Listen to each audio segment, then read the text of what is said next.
Hey guys good evening. तो केम छो તમે બધા યાર? आई होप તમે બધા ઘરે મજામાં જ હશો, સેફ હશો, સુરક્ષિત હશો ને? સેફ અને સુરક્ષિત બંને એક જ થાય, પરંતુ ગુજરાતી અને ઇંગ્લિશ। તો શ્રી એક્સેલન્સ એકેડમીમાં આપ સૌનું હાર્દિક સ્વાગત છે। હું છું રાજ ત્રિવેદી, તમારો બાયોલોજીનો મેન્ટર, તમારો બેસ્ટ ફ્રેન્ડ। ઓકે જી, તો આજે હું તમારી સામે લઈને આવી ગયો છું એક નવો ટોપિક, જે છે તમારો બધાનો ફેવરેટ ગ્લાયકોલાઇસિસનો પાર્ટ 3। ઓકે જી, તો બેટાજી ધ્યાન અહીંયા રાખજો, આજે હું તમને શીખવાડીશ પે ઓફ ફેઝ વિશે। ઓકે, ગયા લેક્ચરમાં આપણે શીખી ગયા હતા પ્રિપરેટરી ફેઝ। જો તમે કોઈએ પ્રિપરેટરી ફેઝ શીખ્યો ન હોય, મીન્સ કે એ વિડીયો લેક્ચરને અટેન્ડ ન કર્યું હોય, તો લિંક ડિસ્ક્રિપ્શનમાં તમને મળી જશે। પહેલાં જઈને તમે એ વિડીયો લેક્ચર જોજો, એના પહેલાં ગ્લાયકોલિસિસનો પાર્ટ 1 જોજો, પછી પે ઓફ ફેઝમાં તમે ધમકું મારજો, એના પહેલાં સીધા ધમકું ના મારતા। ઓકે જી, બહુ સરસ મારા ફ્યુચર ડોક્ટર્સ। તો આજનો જે આપણો ટોપિક છે એ છે basically pay off phase. Okay, pay off phase. તમને ખબર છે કે આગળના જે તબક્કા હતા, પ્રિપરેટરી ફેઝ હતા, એમાં તમે એટીપી શું કરી હતી? ઘરથી પોતાના ખિસ્સામાંથી નીકાળી હતી, હે ને? એટલે ત્યાં તમને લોસ ગયો હતો। હવે પે ઓફ ફેઝમાં તમને વિપુલ પ્રમાણમાં, મોટા પ્રમાણમાં શક્તિની શું થશે? પ્રાપ્તિ થશે। તમને શું મળશે? અહીંયા નફો મળશે, તમારા કર્મોનું ફળ મળશે। હવે આપણે જોઈ ગયા કે પ્રિપરેટરી ફેઝમાં, મારા ફ્યુચર ડોક્ટર્સ ધ્યાન અહીંયા રાખજો, પ્રિપરેટરી ફેઝમાં જે 5મી રિએક્શન હતી એમાં શું થતું હતું? સમજો કે ચોથી રિએક્શનથી આપણે શરૂઆત કરી કે તે જે તમારું ફ્રુક્ટોઝ 1,6-બીસ-ફોસ્ફેટ હતું, ઓકે, એ આલ્ડોલેઝ ઉત્સેચકની હાજરીમાં બે ભાગમાં શું થઈ જતું હતું બેટાજી? ડિવાઈડ થઈ જતું હતું, જેમાંથી એક બનતો હતો DHAP અને બીજો બનતો હતો PGAL। સમજો, અહીંયા ધ્યાન અહીંયા રાખજો, એક શું બનતો હતો? એક બનતો હતો DHAP। ઓકે, દેખાય છે? ઓકે જી, બહુ સરસ। જે 3 કાર્બનયુક્ત શર્કરા છે અને એમાંથી એક બનતો હતો આઇસોમર્સ, બંને એકબીજાના આઇસોમર્સ હતા, સમઘટકો। બીજો બનતો હતો PGAL। ઓકે, એ પણ 3 કાર્બનયુક્ત છે। હવે થાય છે શું બેટાજી કે તમારો આ ડાયહાઇડ્રોક્સી એસિટોન ફોસ્ફેટ DHAP એ શું છે? એ લેસ સ્ટેબલ કમ્પાઉન્ડ છે। શું છે? લેસ સ્ટેબલ કમ્પાઉન્ડ છે। તમને એક સિમ્પલ એક્ઝામ્પલ થ્રુ સમજાવવાનો પ્રયત્ન કરું। લેસ સ્ટેબલ એટલે શું? કે તમે કોઈને કહી દો કે ભાઈ તારે અહીંયા 1 કલાક સુધી બેસવાનું છે કંઈ પણ અવાજ કર્યા વગર, તો એવા 4-5 વિદ્યાર્થીઓ તમે બેસાડશો, તો એમાંથી માત્ર એક જ વિદ્યાર્થી એવો હશે જે 1 કલાક સુધી કંઈ બોલ્યા વગર બેસી રહેશે, કશું જ નખરા બખરા નહીં કરે, ઠીક છે ને? કોઈ જ પ્રકારની મસ્તી નહીં કરે। તો એને તમે કહેશો કે ભાઈ આ વ્યક્તિ સ્ટેબલ છે, એનું માઇન્ડ સ્ટેબલ છે, એનું માઇન્ડ ચંચળ નથી, હે ને? તો આ DHAP છે ને બેટાજી, એ ચંચળ છે। ઓકે, એ સ્ટેબલ નથી, એટલે DHAP શું કરશે? સીધો જ કન્વર્ટ થઈ જશે PGAL। ઓકે, ફોસ્ફોગ્લિસરાલ્ડિહાઇડ પણ કહેવાય એને, એક બીજું નામ છે ગ્લિસરાલ્ડિહાઇડ 3-ફોસ્ફેટ। ઓકે, તો આ DHAP કન્વર્ટ થઈ જશે આગળ જતા PGAL માં। હવે તમારી પાસે PGAL નો તો એક મોલેક્યુલ હતો જ, જોડે જોડે તમારો ડાયહાઇડ્રોક્સી એસિટોન ફોસ્ફેટ DHAP એ કન્વર્ટ થઈ ગયો પાછો PGL માં। તો હવે તમારી પાસે PGL ના મોલેક્યુલ કેટલા આવી ગયા? તો તમે મને કહેશો સર અમારી પાસે PGL ના મોલેક્યુલ હવે આવી ગયા છે 2। કેટલા આવી ગયા છે? ml ની AL, PGAL 3 કાર્બનયુક્ત છે, જેના અમારી પાસે કેટલા મોલેક્યુલ આવ્યા છે સર? 2 મોલેક્યુલ। અહીંયા લખી દઉં છું, 2 મોલેક્યુલ। ઓકે, એટલે મીન્સ કે હવેની રિએક્શનમાં આપણે 2 વડે એને મોલેક્યુલ્સના આગળ 2 લગાડતા રહીશું, કે ને? સમજાવું કઈ રીતે લગાડશું, પહેલાં ધ્યાન અહીંયા રાખજો। હવે આ જે PGL છે, બરાબર, ધ્યાન બોર્ડ ઉપર રાખજો, જે PGL છે તમારો ગ્લિસરાલ્ડિહાઇડ 3-ફોસ્ફેટ, અહીંયા એક ઉત્સેચક આવે છે જેનું નામ છે ગ્લિસરાલ્ડિહાઇડ 3-ફોસ્ફેટ ડાયહાઇડ્રોજિનેઝ। યાદ રાખજો, એ ઉત્સેચકનું નામ હું અહીંયા લખું છું, અહીંયા ધ્યાન રાખો, ગ્લિસરાલ્ડિહાઇડ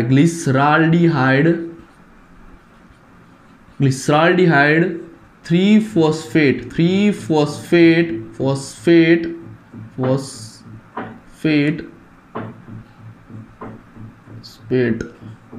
ડિહાઇડ્રોજિનેઝ। અને થોડું લખાણ ઉપર ના જતા થોડી ગુજરાતીમાં મિસ્ટેક થઈ જાય છે મારાથી, હે ને, એટલે એને થોડું ઇગ્નોર કરજો. ગ્લિસરાલ્ડિહાઇડ 3 ફોસ્ફેટ ડીહાઇડ્રોજિનેઝ. બેટાજી ધ્યાન અહીંયા રાખજો, જે તમારું PGL છે એના જે 2 મોલેક્યુલ છે, એટલે વાત અહીંયા આપણે એક જ મોલેક્યુલને અહીંયા અત્યારે સમજવા પૂરતા હું તમને સમજાવવા પૂરતું એક જ મોલેક્યુલમાં સમજાવું છું કે આ PGLનો જે મોલેક્યુલ છે એમાં એક એન્ઝાઇમ આવશે, એનું નામ છે ગ્લિસરાલ્ડિહાઇડ 3 ફોસ્ફેટ ડીહાઇડ્રોજિનેઝ. તમારે કોન્સન્ટ્રેટ, તમારું ફોકસ અહીંયા કરવાનું છે. Dehydrogenase. What is the meaning of dehydrogenase sir? બેટાજી ડી એટલે દૂર કરવું, હાઇડ્રોજિનેઝ એટલે H+ આયનને, હાઇડ્રોજનને. આ એક એવો ઉત્સેચક છે જે શું કરશે, તમારા હાઇડ્રોજનને શું કરશે, દૂર કરશે, રિમૂવ કરશે. એટલા માટે નામ પડી ગયું ડીહાઇડ્રોજિનેઝ. ઓકે, સના ઉપર કામ કરવાનો છે આ ઉત્સેચક? તો કે ભાઈ ગ્લિસરાલ્ડિહાઇડ 3 ફોસ્ફેટ ઉપર કામ કરવાનો છે, એટલા માટે ગ્લિસરાલ્ડિહાઇડ 3 ફોસ્ફેટ ડીહાઇડ્રોજિનેઝ આવી રીતે એનું નામકરણ થયું છે. ઓકે, હવે અહીંયા થશે શું કે તમારું PGAL હશે, ઓકે, એ કન્વર્ટ થઈ જશે 1,3-bis ફોસ્ફોગ્લિસરિક એસિડ. સમા 1,3-bis PGA. Okay, 1,3-bis PGA. Okay, 1,3-bis phosphoglyceric acid. Okay, એ પણ કેટલા કાર્બન યુક્ત છે બેટાજી? 3 કાર્બન યુક્ત છે. અને આના પણ કેટલા મોલેક્યુલ બનશે? 2 મોલેક્યુલ બનશે. કેટલા બનશે? 2 મોલેક્યુલ. કારણ કે PGL ના 2 હતા તો અહીંયા પણ 2 આવવા જોઈએ ને, ગણતરી ચાલી છે. આ જે આખી રિએક્શન છે કેવી છે? બંને બાજુ થઈ શકશે ને, બંને બાજુ રિવર્સિબલ છે. આમ પણ જઈ શકે, સીધી ઊંધી પણ થઈ શકે. ઓકે, રિવર્સિબલ સ્ટેપ છે. મેં તમને પહેલાં જ કહ્યું હતું કે ગ્લાયકોલિસિસમાં 3 જ એવા સ્ટેપ આવશે જે ઇનરિવર્સિબલ હશે, એટલે એક જ દિશામાં જતા હશે. હો ને, કયા કયા નંબરના હતા? એક હતું ફર્સ્ટ, એક હતું થર્ડ ને એક હતું 10મા નંબરનું. બાકીના જેટલા છે બધા રિવર્સિબલ સ્ટેપ છે, એકબીજામાં કન્વર્ટ થઈ શકશે. ઓકે, હવે હું તમને સમજાવવાનો છું લોજિક. થાય છે શું અહીંયા જુઓ, આ ડીહાઇડ્રોજિનેઝ ઉત્સેચક છે. સમજો અહીંયા ધ્યાનથી, પહેલાં સમજો, હું સમજાવવાનો તમને પ્રયત્ન કરી રહ્યો છું. પહેલાં તો તમારે એ વસ્તુ જાણવી બહુ જરૂરી છે કે જ્યારે આલ્ડીહાઇડનું એસિડમાં કન્વર્ટ થાય ત્યારે મોટા પ્રમાણમાં શક્તિનું ઉત્પાદન થતું હોય છે. આ વસ્તુ યાદ રાખજો. જ્યારે આલ્ડીહાઇડ ગ્રુપ જે હોય એનું કન્વર્ઝેશન શેમાં થાય? એસિડમાં થાય. જુઓ, PGAL ફોસ્ફોગ્લિસરાલ્ડિહાઇડ, આલ્ડીહાઇડ અને 1,3-bis ફોસ્ફોગ્લિસરિક એસિડ. એટલે થઈ શું રહ્યું છે બેટાજી? આલ્ડીહાઇડ ગ્રુપનું કન્વર્ઝેશન થઈ રહ્યું છે એસિડમાં. એટલે પરિણામે અહીંયા શું આવશે? પરિણામે અહીંયા લાર્જ અમાઉન્ટમાં શક્તિ ઉત્પન્ન થવાની શક્યતા રહેલી છે. એટલે થશે શું? ઓકે, પહેલા પોઈન્ટ આ વસ્તુ નોંધી લો. બીજું છે કે મેં તમને કીધું ડીહાઇડ્રોજિનેઝ. ડીહાઇડ્રોજિનેઝ એટલે અહીંયા શું કરશે? હાઇડ્રોજનને દૂર કરશે. ઠીક છે, હવે થાય છે શું? જે તમારો PGAL નો મોલેક્યુલ છે, સમજો અહીંયા, જે તમારો PGAL નો મોલેક્યુલ છે, ઠીક છે, એ PGL ના મોલેક્યુલમાંથી હાઇડ્રાઇડ્સ, એ PGAL ના મોલેક્યુલમાંથી હાઇડ્રાઇડ્સને રિમૂવ કરવામાં આવે છે અને એ હાઇડ્રાઇડ સ્વીકારે છે તમારો NAD. ધ્યાન અહીંયા રાખજો બેટાજી, બહુ ઇમ્પોર્ટન્ટ વસ્તુ હું તમને અહીંયા સમજાવી રહ્યો છું, કોન્સેપ્ટ ક્લિયર કરાવું છું. અહીંયા તમારી પાસે NAD છે, નિકોટિનેમાઇડ એડિનોસાઇન ડાયન્યુક્લિયોટાઇડ. ઓકે, આ NAD છે એ હાઇડ્રોજન ગ્રાહી પદાર્થ છે. શું સ્વીકારશે? હાઇડ્રોજન સ્વીકારશે. હવે હાઇડ્રાઇડ્સ, સર હાઇડ્રાઇડ્સ એટલે શું? હાઇડ્રાઇડ્સ કોના હાઇડ્રાઇડ્સની મેં વાત કરી? અહીંયા PGAL ના જે હાઇડ્રાઇડ્સ હશે એ કોણ સ્વીકારશે? NAD સ્વીકારશે. હવે સમજવાનો પ્રયત્ન કરીએ કઈ રીતે થાય છે. જુઓ, એક નોર્મલ હાઇડ્રોજનનું સ્ટ્રક્ચર તમે જોતા હો છો. એક નોર્મલ હાઇડ્રોજન હોય તો એમાં શું હોય છે કે સેન્ટર પોર્શનમાં તમારો એક પ્રોટોન આવેલો હોય છે અને બહારની કક્ષામાં એક ઇલેક્ટ્રોન શું કરતો હોય? ગતિ કરતો હોય. આ નોર્મલ કન્ડિશન છે. પરંતુ હાઇડ્રાઇડ્સ કન્ડિશનમાં શું થશે? આ જે ઇલેક્ટ્રોન ગતિ કરે છે અહીંયા એક જ છે ને, એની જગ્યાએ એક બીજો ઇલેક્ટ્રોન પણ તમને અહીંયા જોવા મળી જશે. એટલે હાઇડ્રાઇડની કન્ડિશનમાં શું થશે ખબર છે બેટાજી? એક હશે તમારા પાસે પ્રોટોન અને ઇલેક્ટ્રોનની સંખ્યા તમારી પાસે હશે 2. તો આવી કન્ડિશનો એને કહેવાય હાઇડ્રેટ્સ. હવે આ કન્ડિશન તમારી PgAl માં જોવા મળે છે, ફોસ્ફોગ્લિસરાલ્ડિહાઇડ. ઓકે, તો હવે ફોસ્ફોગ્લિસરાલ્ડિહાઇડમાં આ કન્ડિશન જોવા મળે છે. હવે મેં તમને પહેલા પણ કીધું કે NAD જે છે એ હાઇડ્રોજન ગ્રાહી પદાર્થ છે, એટલે હાઇડ્રોજન જેવો જ મુક્ત એને જોવા મળશે ને તરત જ સ્વીકારી લેશે. ઓકે, તો અહીંયા આવું થશે NADH+H+. ઓકે, આ વસ્તુ થઈ જશે NAD નું કન્વર્ઝેશન NADH અને H+. ઓકે, હવે અહીંયા શું થાય છે, અહીંયા મારે પ્લસ લગાવવું પડે, પ્રોટોન દર્શાવવા પડે, કારણ કે અહીંયા મેં પ્રોટોન દર્શાવે છે. હવે આ જ વસ્તુને આ જે છે ને તમે આવી રીતે પણ લખી શકો. પહેલાં તમે આ સમજી લો, આ મેં જે લખ્યું એ તમને ખબર પડી ગઈ બેટા હું શું કહેવા માગું છું. NAD જે છે એ હાઇડ્રોજન ગ્રાહી પદાર્થ છે. હવે PgAlના જે હાઇડ્રાઇડ્સ હશે, હાઇડ્રાઇડ્સ એટલે હાઇડ્રાઇડ કોને કહેવાય બેટા, કે એક હાઇડ્રોજન છે એમાં, હવે હાઇડ્રોજનનો પરમાણુ ક્રમાંક 1 એટલે એમાં પ્રોટોનની સંખ્યા 1 અને ઇલેક્ટ્રોનની સંખ્યા પણ 1 જ હોવી જોઈએ ને. પરંતુ થાય છે કેવું કે હાઇડ્રાઇડ્સમાં કેવી કન્ડિશન બને છે કે પ્રોટોનની સંખ્યા તો 1 જ છે, પરંતુ ઇલેક્ટ્રોનની સંખ્યા અહીંયા 2 થઈ જાય છે. તો એવી કન્ડિશનને કહેવામાં આવે છે હાઇડ્રાઇડ કન્ડિશન, જે જોવા મળે છે તમારા PgAlમાં.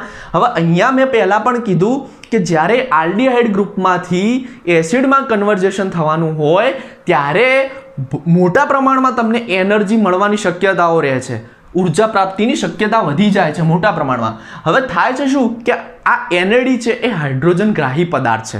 સમજો મારી વાતને, કોન્સેપ્ટ હું બધા જ ક્લિયર કરાવું છું. NAD જે છે એ શું છે બેટા, હાઇડ્રોજન ગ્રાહી પદાર્થ છે. હવે આ NAD શું કરે છે, આ NAD અહીંયાથી જે હાઇડ્રાઇડ છૂટા પડે ને આ PgAlમાંથી એને શું કરે છે, એક્સેપ્ટ કરી દે છે અને સ્વીકારી દે છે. એટલે પરિણામે NAD+ નું કન્વર્ઝેશન થઈ જાય છે NADH + H+. હવે આ જે વસ્તુ મેં લખીને બેટાજી સમજો, મારી વાતને અહીંયા સમજવાનો પ્રયત્ન કરજો. આ જે મેં વસ્તુ લખી એને હું આ રીતે પણ દર્શાવી શકું. જુઓ જરા, જુઓ, આ તમારો NAD અને એને શું કર્યું, હાઇડ્રોજન સ્વીકાર્યા હાઇડ્રાઇડ્સમાંથી, એટલે NADH2. ઓકે, આ રીતે પણ એને લખી શકાય. અહીંયા જે પ્રોટોન હતો ને એને હાલ પડતો સાફ કરી દઈએ આપણે. તો બંને રીતે તમે દર્શાવી શકો. ઠીક છે, તમારી NCERTમાં આ રીતે આપેલું છે સિમ્પલી રીતે NAD નું કન્વર્ઝેશન NADH2 માં થાય છે. હવે મેં શું કીધું હતું કે આલ્ડીહાઇડનું જ્યારે એસિડમાં કન્વર્ઝેશન થાય ત્યારે મોટા પ્રમાણમાં એનર્જી પ્રાપ્ત થાય બેટા. તો NADH2 = 3 ATP. શું, એક NADH2 નો મોલિક્યુલ = 3 ATP. જોયું કેટલો મોટા પ્રમાણમાં ઉર્જા પ્રાપ્ત થાય છે. અમુક રેફરન્સમાં એક NADH2 = 2.5 ATP આપેલું છે, પરંતુ તમારી NCERT મુજબ જોવા જઈએ આપણે તો એક NADH2 = 3 ATP તમને પ્રાપ્ત થાય. ક્યારે પ્રાપ્ત થાય કે જ્યારે આ NADH2 એ ઇલેક્ટ્રોન ટ્રાન્સફર ચેનમાં જશે, ઇલેક્ટ્રોન ટ્રાન્સફર સિસ્ટમમાં જશે, ત્યારે તમને 3 ATP એમાંથી પ્રાપ્ત થશે. વસ્તુ ક્લિયર થઈ રહી છે બેટાજી, હું શું કહેવા માગું છું ખબર પડી રહી છે? ઓકે, આટલા સુધી ક્લિયર છો? બરાબર, સરસ. હવે થઈ શું રહ્યું છે અહીંયા કે અહીંયા હાઇડ્રોજન શું થઈ રહ્યો છે, દૂર થઈ રહ્યો છે. હાઇડ્રોજન દૂર થઈ રહ્યો છે. હવે હાઇડ્રોજન જો દૂર થતો હોય ને એને કહેવામાં આવે ઓક્સિડેશન. તો અહીંયા એક બીજી ક્રિયા થઈ રહી છે, ઓક્સિડેશન. ઓકે, શું થઈ રહ્યું છે, ઓક્સિડેશન થઈ રહ્યું છે. અને આ જે ડિહાઇડ્રોજિનેઝ ઉત્સેચક છે એની એક બીજી વિશેષતા શું છે ખબર છે? પ્રશ્ન ઊભો થાય કે સર અહીંયા એક ફોસ્ફેટ આવ્યો ક્યાંથી? અહીંયા કાઇનેઝનો તો ક્યાંય ઉપયોગ થયો નથી, ATP વપરાયા નથી, તો ફોસ્ફેટ ક્યાંથી આવ્યો? તો આ ડિહાઇડ્રોજિનેઝ ઉત્સેચકની એક વિશેષતા એ છે કે એ અહીંયા તમારો ફોસ્ફેટ ઉમેરવાનું કામ કરશે. શું કરશે? ફોસ્ફેટ પકડીને લાવશે. જ્યાં હશે ને ત્યાં ઇનઓર્ગેનિક ફોસ્ફેટ. સમજજો, આ P છે એ છે ફોસ્ફેટ, I દર્શાવે છે ઇનઓર્ગેનિક ફોસ્ફેટ.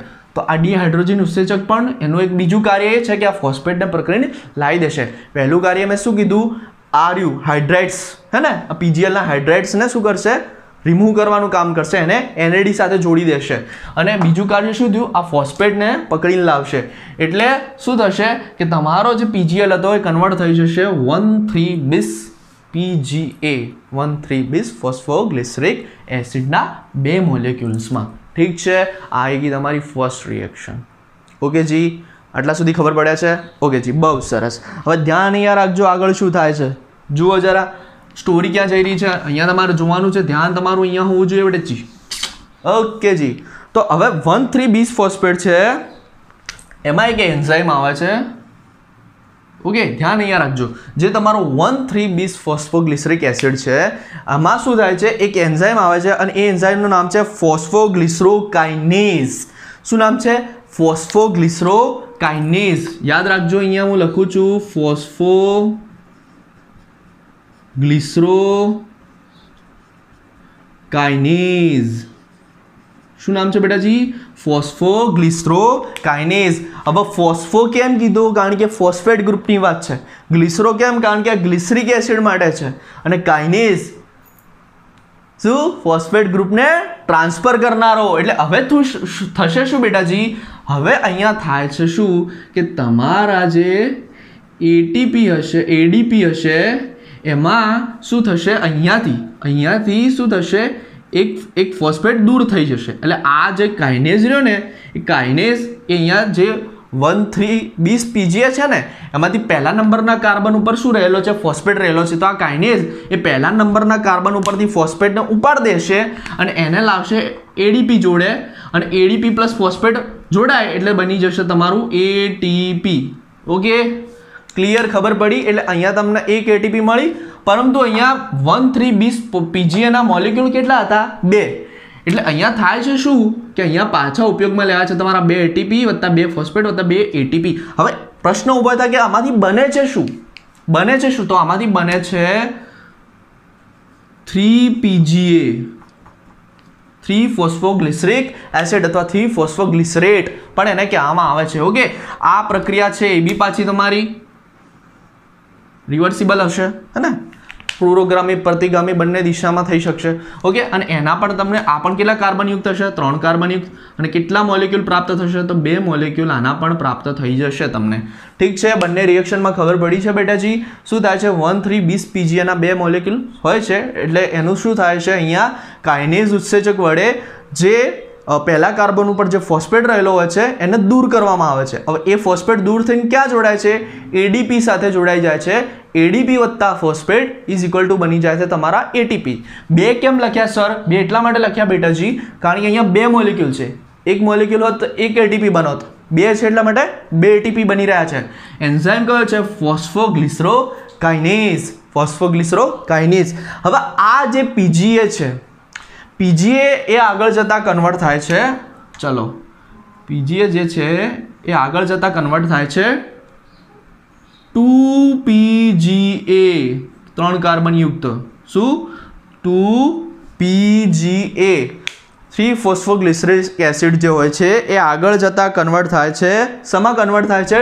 2PGA. અને હા, એક વસ્તુ યાદ રાખજો, જ્યારે પણ કાઇનેઝ તમને દેખાય ઉત્સેચક તો સમજવાનું કે કાઇનેઝની એક્ટિવિટી માટે Mg2+ આયનની હાજરી જરૂરી છે, અનિવાર્ય છે. Mg++ આયનની શું હોય છે? હાજરી અનિવાર્ય હોય છે. આ વસ્તુ યાદ રાખજો.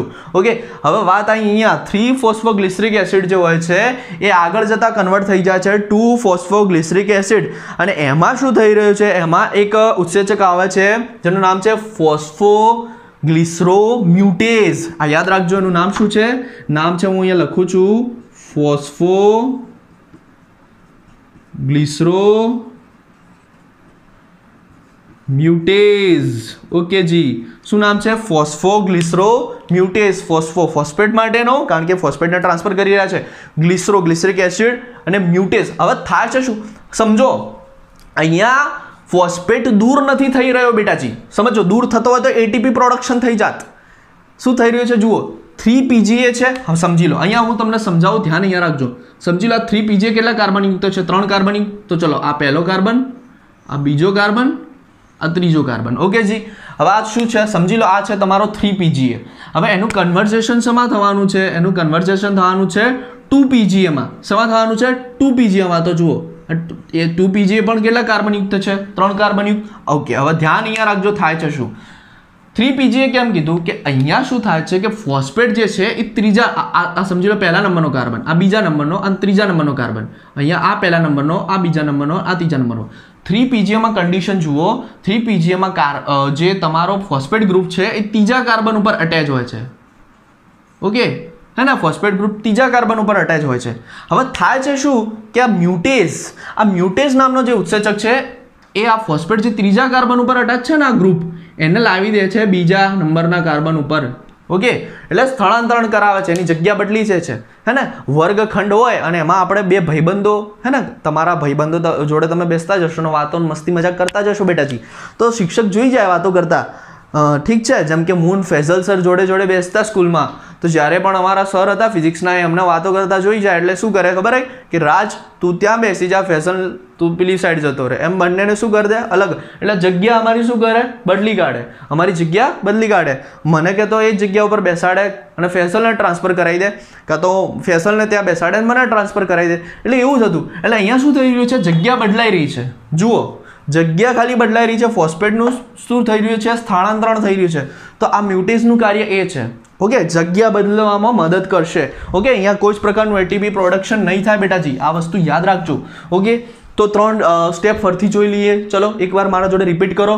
DHAP 3 કાર્બનયુક્ત છે શર્કરા, ડાયહાઇડ્રોક્સી એસિટોન ફોસ્ફેટ, લેસ સ્ટેબલ છે. ઓકે, કન્વર્ટ થયા કરે છે PGAL માં. હવે ફોસ્ફોગ્લિસરાલ્ડિહાઇડ જે છે એના 2 મોલેક્યુલ થઈ જાય છે. ફોસ્ફોગ્લિસરાલ્ડિહાઇડ એ આગળ જતાં કન્વર્ટ થાય છે 1,3-bis ફોસ્ફોગ્લિસરિક એસિડમાં.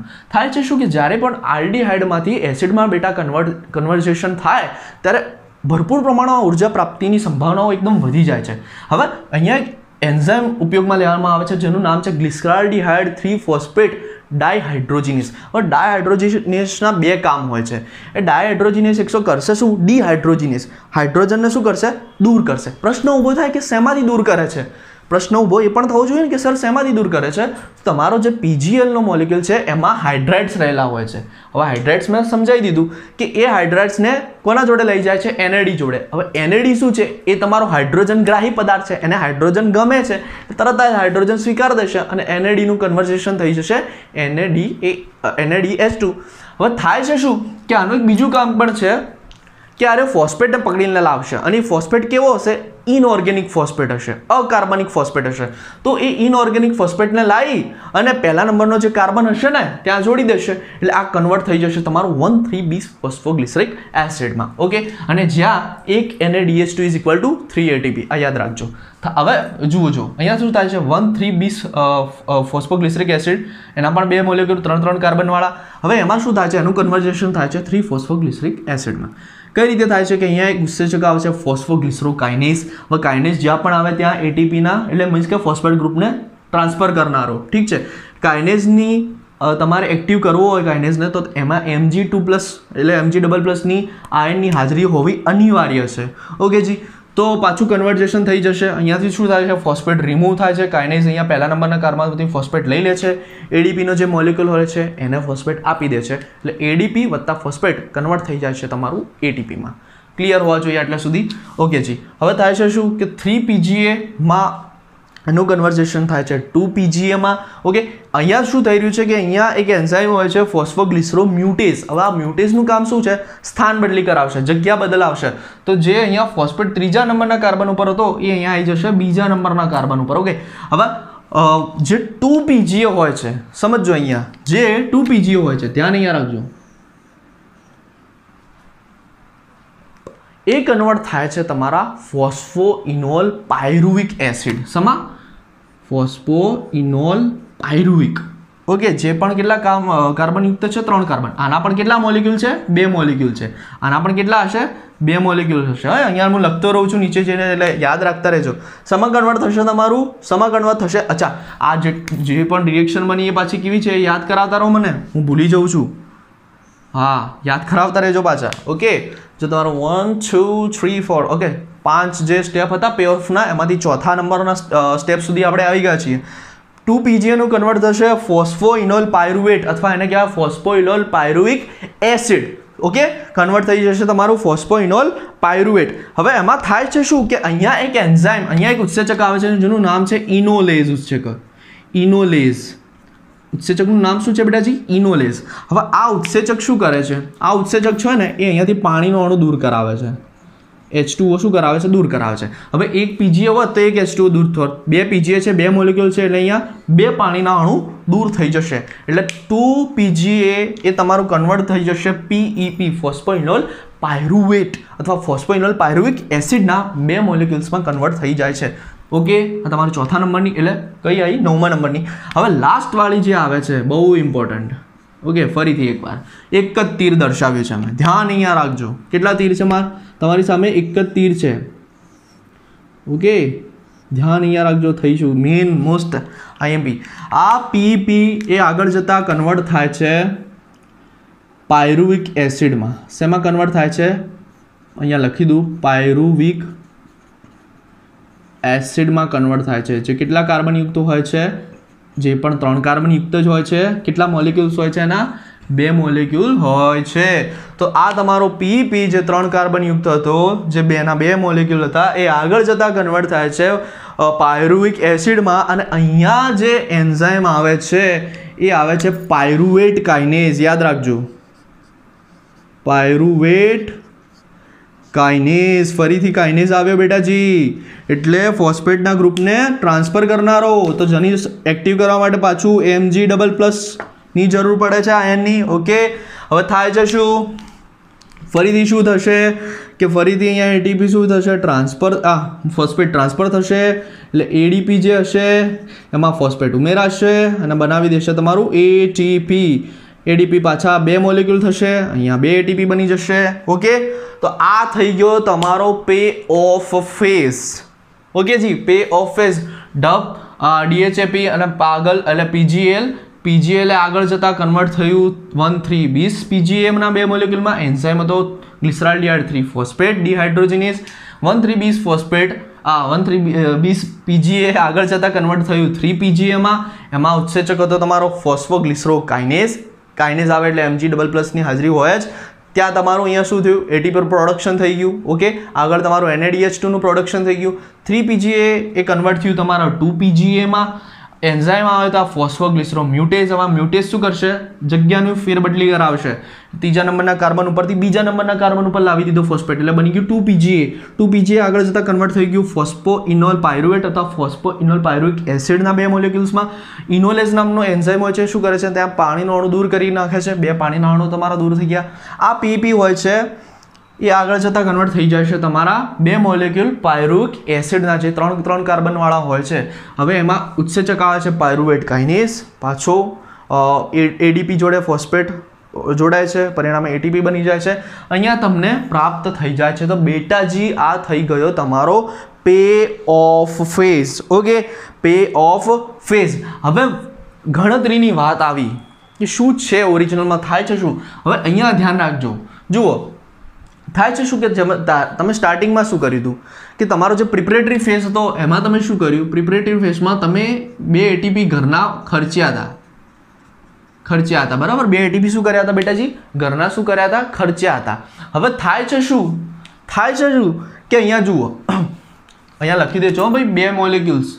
હું ભૂલી ગયો પાછું, 2 મોલેક્યુલ્સ લખી દેજો. હવે સમજો કે થાય છે શું? એક NaDH2 = 3 ATP. તો તમારી પાસે કેટલા છે? 2 છે ને, તો તમને કેટલા ATP મળશે? 6 ATP મળશે. ઓકે, ખબર પડી ગણતરીમાં? એક NaDH2 = કેટલા ATP? 2 ATP. કેમ આવું થાય છે? Sorry, 3 ATP. ઓકે, એક NaDH2 = 3 ATP. તો 3 ATP અને તમારી પાસે NaDH ના મોલેક્યુલ હતા 2, એટલે 3 દુના 6 ATP તમને મળી ગયા. ઓકે જી, ફરીથી કહી દઉં છું, એક NaDH2 = 3 ATP. અમુક રેફરન્સમાં 2.5 આપેલા છે, પણ NCERT મુજબ આપણે લેવાના છે 3 ATP. NaDH ના અહીંયા કેટલા મોલેક્યુલ્સ છે? 2 છે, તો 2 × 3 એટલે 6 ATP તમને એના મળશે. હવે થાય છે શું? 2 ATP તમને અહીં મળ્યા, 2 ATP તમને અહીંયા મળ્યા. આ જોઈ લો, એટલે તમારી જોડે બીજા એક 4 ATP આવી ગયા. તો ટોટલ તમારે ગ્લાયકોલિસિસના અંતે કેટલી ATP મળે છે તમને આમ જોવા જઈએ તો તમને પ્રાપ્ત થાય છે 10 ATP. કેટલા ATP પ્રાપ્ત થાય છે? 10 ATP. ઓકે જી, હવે 10 માંથી તમારો ખર્ચો કેટલો થયો? તો તમે કહેશો સર 2 ખર્ચાણા એટલે મળ્યા કેટલા? 8 ATP. કેટલા મળ્યા? 8 ATP મળ્યા. પરંતુ મેં આગળ કીધું હતું એ પ્રમાણે મેં આગળ કીધું હતું એ પ્રમાણે કે જ્યારે આ NaDH2 એ ઇલેક્ટ્રોન ટ્રાન્સફર સિસ્ટમમાં જશે ત્યારે જ તમને એટીપી પ્રાપ્ત થશે. એવી રીતે ડાયરેક્ટ NaDH2 માંથી એટીપી તમને ન મળી શકે. તો એક બીજી ગણતરી લગાવીએ. ચલો બીજી ચોખ્ખી ગણતરી લગાવીએ કે ચોખ્ખા એટીપી તમને કેટલા પ્રાપ્ત થાય છે. તો ચોખ્ખા તમને ચાર મળ્યા, 4 2 અહીંયા મળ્યા, 2 અહીંયા મળ્યા, તો 4 એટીપી તમને મળ્યા ચોખ્ખા. એટલે 4 એટીપી તમને મળ્યા પે ઓફ ફેઝમાં. અને પ્રિપરેટરી ફેઝમાં તમે વાપર્યા કેટલા? તો તમે કહેશો સર 2 એટીપી વાપર્યા. તો તમને મળ્યા કેટલા ચોખ્ખી નિપજ તરીકે? 2 એટીપી મળ્યા. તો આ જે 2 એટીપી છે એ તમારું ગ્લાયકોલિસિસનું નેટ ગેઇન છે. ચોખ્ખી નિપજ છે ગ્લાયકોલિસિસની 2 એટીપી. આ ગણતરી ખબર પડી ગઈ છે તમને? આઈ હોપ કે તમે આ સમજી ગયા હોય. ઠીક છે. તો બીજી એક વસ્તુ અહીંયા સમજવાનો પ્રયત્ન આપણે કરવાના છીએ કે સબસ્ટ્રેટ લેવલ. ધ્યાન અહીંયા રાખજો, હું જબરજસ્ત ટોપિક તમારા સામે મૂકી રહ્યો છું, બહુ ઇમ્પોર્ટન્ટ છે. ઓકે, આ ગણતરી વિશે આપણે આના પછીના લેક્ચરમાં એના વિશે આપણે ગ્લાયકોલિસિસના MCQ સોલ્વ કરવાના જ છે. પરંતુ એના પહેલાં આ વસ્તુ સમજવું બહુ જરૂરી છે. Substrate level phosphorylation. અહીંયા ધ્યાન રાખજો, સબસ્ટ્રેટ લેવલ ફોસ્ફોરાયલેશન કોને કહેવાય સમજજો. મારા શબ્દને પકડજો. Substrate level phosphorylation. ફોસ્ફોરાયલેશન એટલે શું થઈ રહ્યું છે? એટીપીનું નિર્માણ થાય છે ને. ઓકે, ફોસ્ફેટ ટ્રાન્સફર થઈ રહ્યો છે, એટીપીનું નિર્માણ થઈ રહ્યું છે. સબસ્ટ્રેટ એટલે પ્રક્રિયકના લેવલે ફોસ્ફોરાયલેશન થઈ રહ્યું છે. તો આ સર શું છે? સબસ્ટ્રેટ લેવલ ફોસ્ફોરાયલેશન એટલે શું? કે તમને ખબર છે કે જ્યારે તમારું ETS થાય ને ત્યારે જ તમને એટીપીની પ્રોડક્શન મળે. જ્યારે તમારું ETS થાય ત્યારે જ તમને એટીપી પ્રાપ્ત થાય. પરંતુ એવી પ્રક્રિયાઓ કે જેમાં ETS થયા વગર જ ડાયરેક્ટ તમને એટીપી મળી જાય, એવી પ્રક્રિયા કે જ્યાં તમને ETS થયા વગર જ ETS થયા વગર જ શું મળી જાય? તમને એટીપી મળી જાય બેટાજી. તો એવી પ્રક્રિયાનો કહેવામાં આવે છે, શું કહેવામાં આવે છે? Substrate level phosphorylation. તો અહીંયા એવી 2 પ્રક્રિયાઓ છે જે તમારે યાદ રાખવાની છે. એક આરી છે, જુઓ 1,3-20 PGA માંથી બને છે 3 PGA. એમાં સબસ્ટ્રેટ લેવલ ફોસ્ફોરાયલેશન થઈ રહ્યું છે. જુઓ એટીપી પ્રોડક્શન થયું કે ના? તો અહીંયા કોઈ પ્રકારની ETS ચાલી નથી ચાલી. તો આ પહેલી રિએક્શન તમારે યાદ રાખવાની. બીજી તમારી આ લાસ્ટવાળી થશે 10મી નંબરની, કે તમારો PEP કન્વર્ટ થાય છે પાયરુવિક એસિડમાં, ત્યારે તમને બીજા 2 એટીપી અહીંયા મળે છે. એટીપી અહીંયા પણ તમને પ્રાપ્ત થાય છે. એટલે આ પણ થઈ ગઈ તમારી સબસ્ટ્રેટ લેવલ ફોસ્ફોરાયલેશન. તો તમારે એ યાદ રાખવાનું છે કે જે તમારા 7મા નંબરની સ્ટેપ છે, જે તમારા 7મા નંબરની સ્ટેપ છે, જે તમારા 10મા નંબરની સ્ટેપ છે, આ બંને છે substrate level phosphorylation. Substrate level phosphorylation કોને કહેવાય?